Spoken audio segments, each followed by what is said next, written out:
Hi everybody, welcome to my video on electronegativity. This is Dr. Blum, and electronegativity is an important characteristic of atoms, and it's the ability of an atom to attract an electron to itself. And so fluorine, for example, is the most electronegative element, and it has a very high ability to attract electrons to itself. I don't know, maybe it put on some fancy love potion or perfume, but it really has that capability of attracting those electrons to it. And so each atom on the periodic table, we can assign a value of electronegativity to, and we'll look at that in terms of the Pauling scale for electronegativity. So what's so special about fluorine? So let's kind of look at a version of just a really rough sketch of a periodic table.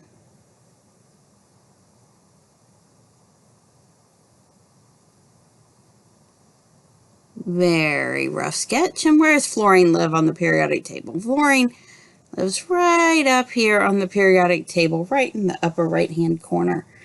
And what makes fluorine special here is if we think about size. So is fluorine big or small? So the idea of size is that size increases from right to left and increases going down the periodic table. So if we think about size, that means fluorine is pretty small. And because fluorine is small, it means its valence shell electrons are pretty close to the nucleus here. So let's blow up fluorine here. Fluorine, atomic number 9 means it has 9 protons and 9 electrons. It's got an electron configuration of 1s2, 2p6, silly, 1s2, 2s2, 2p5, which means it has a total of 7 valence electrons.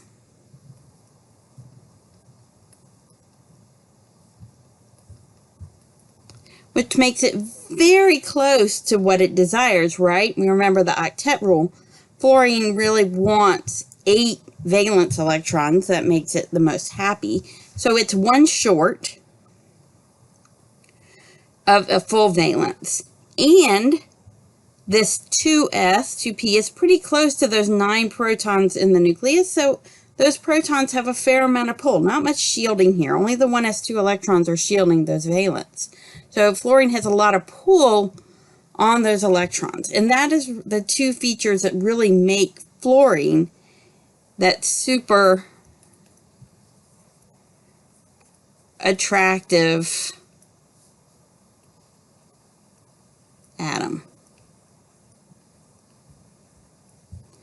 So electronegativity becomes very important in terms of chemical bonding and chemical reactivity properties. And so we'll look at bonding. We'll revisit bonding here. And in a general chem course, we've really looked at 2 different types of bonding. We've looked at ionic bonding,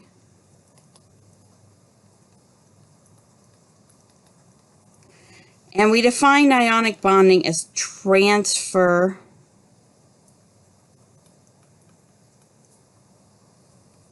of electrons. And we can look at an example of that for sodium chloride. Sodium chloride is pretty much your classic ionic bonding example. So we have sodium. Write that a little cleaner. Sodium. He loses his valence to become sodium cation plus 1 electron. And chlorine is going to gain that electron that's lost plus 1 electron to form chlorine anion, and I form an ionic bond, an electrostatic ionic bond between the sodium and the chlorine because we have that positive and negative, there's an attraction there when I have opposite charges. And so we define this as those electrons being transferred over. And we learn with ionization energy that sodium has a pretty low ionization energy. It doesn't take, relatively, it takes lower energy for sodium or metal to lose an electron versus a nonmetal. And the nonmetals tend to like to gain those electrons. And then we learned about covalent bonding.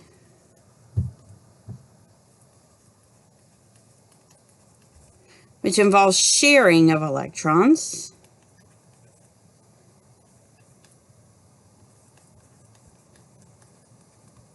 And we said this happens mostly between two nonmetals, because nonmetals both like to lose electrons or gain electrons like chlorine and don't like to lose electrons. So if we look at something like H2, we have a covalent bond here between hydrogen and the other hydrogen atom, and we are literally sharing that electron. The pair of electrons, which makes a full valence for hydrogen, is on this hydrogen atom part of the time, and that pair of electron is on that hydrogen atom, the other hydrogen atom part of the time, and you each see 2 electrons part of the time, and it's kind of the great compromise of the chemical world.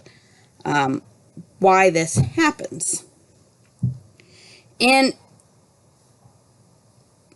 the reality is we don't really have perfect ionic bonding, we don't have perfect covalent bonding, except when I have 2 like atoms, they will equally share on that electron pair. But what if I have unequal sharing of electrons? So meaning the bond is sharing still, but unequally. And now we're going to introduce this concept of polar covalent bond, which is going to be unequal sharing. So kind of an in-between between the complete transfer and complete equal sharing of electrons. And then instead of just saying this is a covalent bond, we're going to specify this as a non-polar covalent bond. And we're going to say this is equal sharing.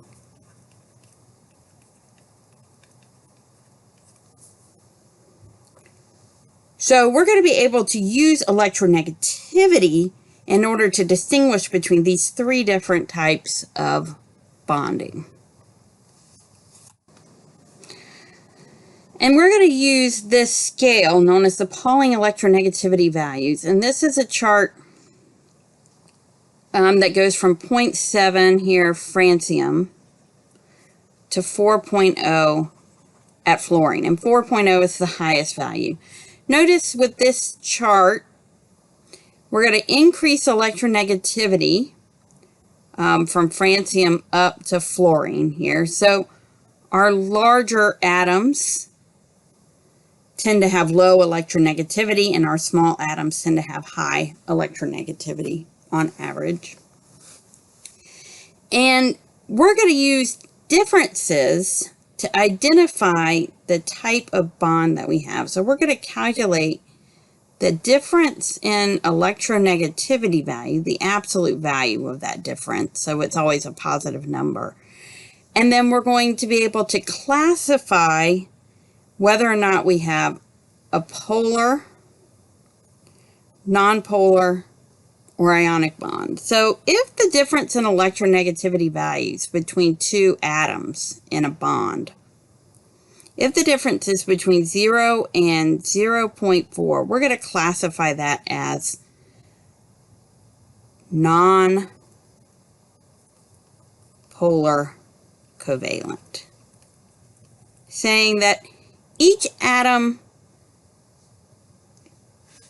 wants those electrons about the same, so it doesn't have a net difference in electronegativity. Then we'll say if the difference is greater than 0.4 up to around 1.8, I'm adapting the values out of the OpenStax chemistry book. Sometimes you'll see slightly different breaking points on these values, but these are the most common that I've seen. We'll classify this as polar covalent.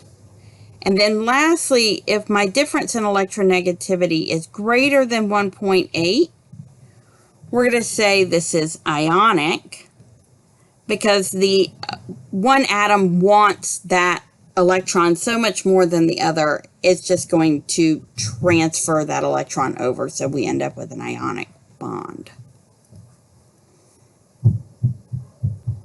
So let's look at some examples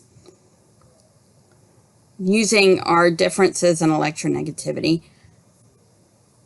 So we'll go back to the two examples I wanted to look at first. So just hydrogen.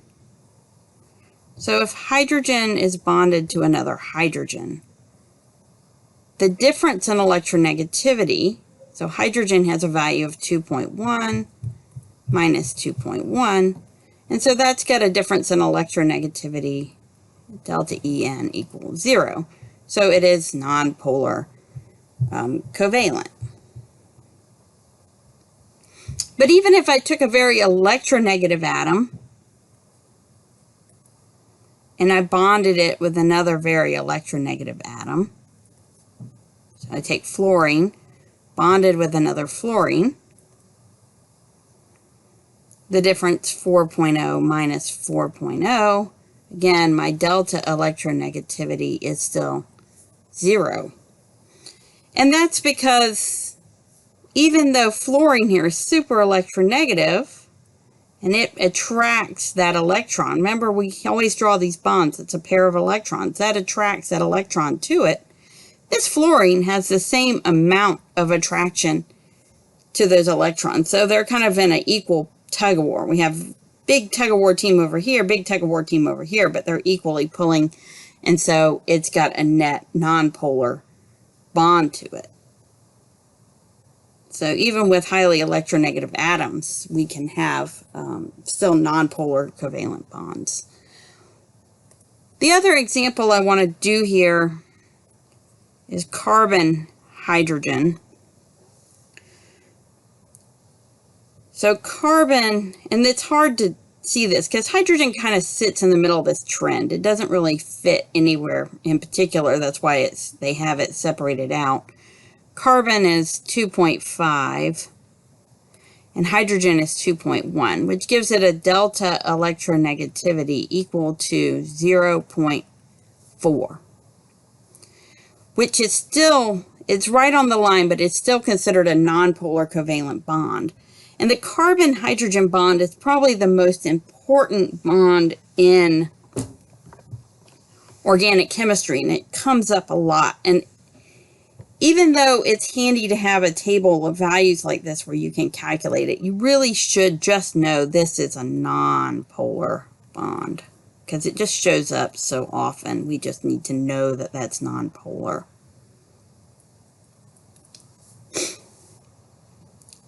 Okay. So now I'm going to do some examples of polar covalent bonds. And with polar covalent bonds, we're going to label with what we call a dipole, and we're going to identify who is winning the electronegativity battle. So let's look at some polar covalent bonds. One I want to look at, again, just because it's so common, is this OH bond.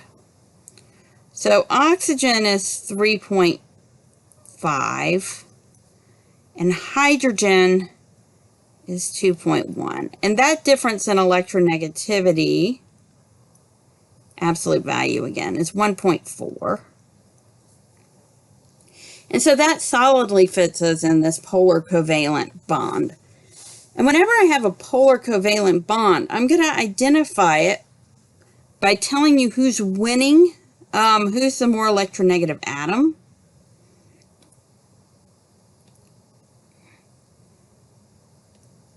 Because what that's going to mean, so oxygen here is partially negative. And it's partially negative because that electron sitting here in this electron pair is more attracted. That oxygen has more ability to attract the electrons in this electron pair to it. And because it has that electron more of the time is going to sit on this oxygen, it's going to become partially negative. And that little D, kind of curvy D, is telling you that it's partially negative. Which means my hydrogen, by default, because if the electrons are sitting on oxygen more of the time than they're sitting on hydrogen, that leaves hydrogen as partially positive. So we'll label this with the dipole, showing who's got the electron density most of the time and then who's kind of devoid of it with the positive. And then we can actually use a dipole arrow, it's a vector, to show who's winning this tug of war, who's winning those electron densities. And we're going to draw an arrow that points in the direction of the negative pole.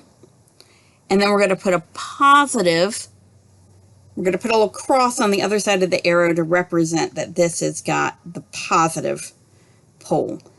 And this separation of charge is what gives polar compounds this almost magnet-like quality, in that, you know, magnets have kind of sides, a positive side and a negative side. And if you put two negative sides of a magnet together, you'll feel it repel. But if you put opposite positive, negative sides together, that's when you have the magnet attract each other. And this gives molecules this kind of pole like quality, where you have a negative side of my molecule and a positive side of my molecular bond. We're specifically just looking at the bond here. So a lot of these show up a lot. OH is famously, of course, in water or alcohol compounds. We can also look at something different. We can look at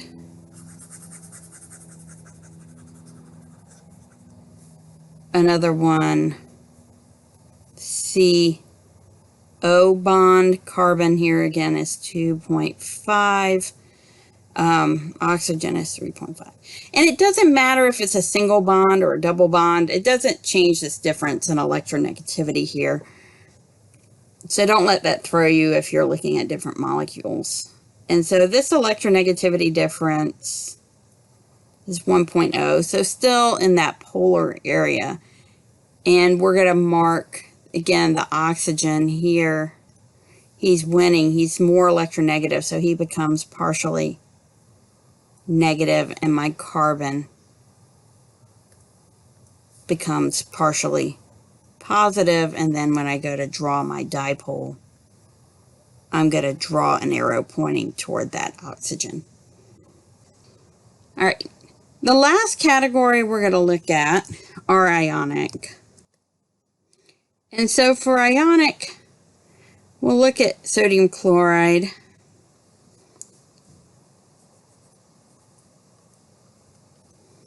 And so sodium here is 0.9.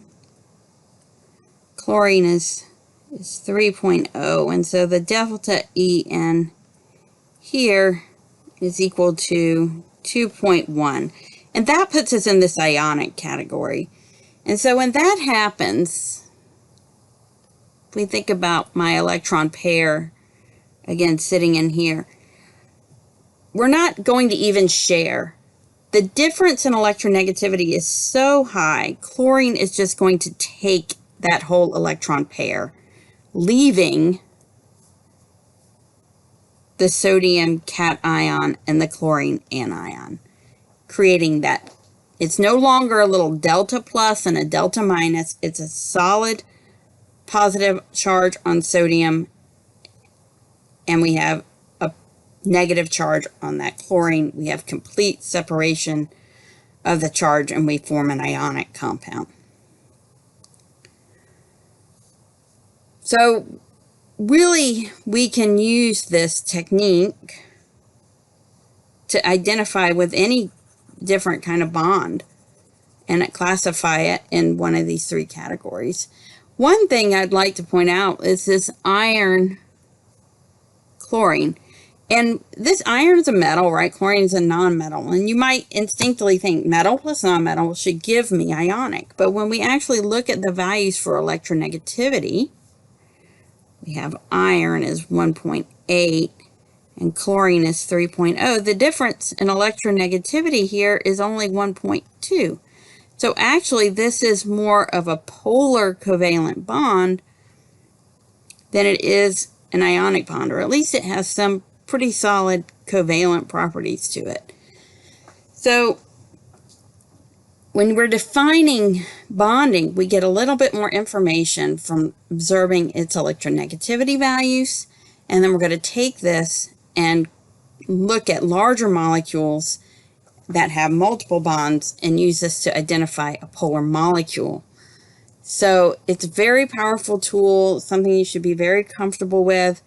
Really start to think about these highly electronegative atoms up here, NOF. These guys are my superstars of electronegativity up here. And as you see those show up in molecules, you always have to think of that unequal sharing of electron density. All right, I hope everybody has a great rest of your week, and let me know if you have any questions by posting a comment in the video.